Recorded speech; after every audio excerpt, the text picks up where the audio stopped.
আনসেন্সার্ড যেহেতু একটু বলি যে অ্যাকচুয়ালি টকিং থেরাপি আমি মনে করি সাইকোলজিস্টরা ভালো দেয় আর সাইকিয়াট্রিস্টের ওষুধ দেয়, সো এটা একটু মাই ওন পার্সোনাল ভিউ। ধরেন আমি কোনো একটা নেগেটিভ প্রবলেম ফিল করছি, আমি প্রথমে সাইকোলজিস্টের সাথে কথা বলবো এবং সেখানে যদি কোনো ডিসঅর্ডার ডিটেকশন হয় দেন আমি আসলে সাইকিয়াট্রিস্টের কাছে যাচ্ছি। ঠিক এরকম না, কিন্তু সাইকোলজিস্টের সাথে আমরা যে কোনো সময় যেতে পারি, মানে প্রবলেম থাকুক কি না থাকুক। কিন্তু যদি ডায়াগনোসিস ট্রিটমেন্ট দরকার হয় তখন আমরা সাইকিয়াট্রিস্ট যাবো, ওনারা তখন ওষুধ অথবা টকিং থেরাপি অথবা বোথ ওনারা তখন রেকমেন্ড করবে ট্রিটমেন্টের জন্য।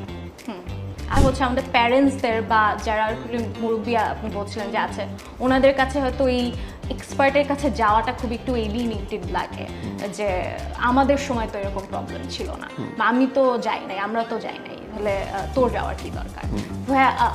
What's your perspective on this? এখানে ফিউ ডিফারেন্ট থিংস। একটা হলো যে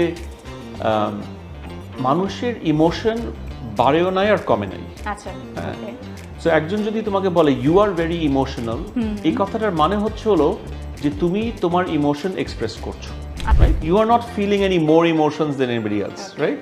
তোমার বাবা মা ওই ইমোশন ফিল করতো, কিন্তু হয়তোবা ওরা ওই ইমোশনটাকে ওই ইমোশনের হিসাবে এক্সপ্রেস করে নাই, রাইট?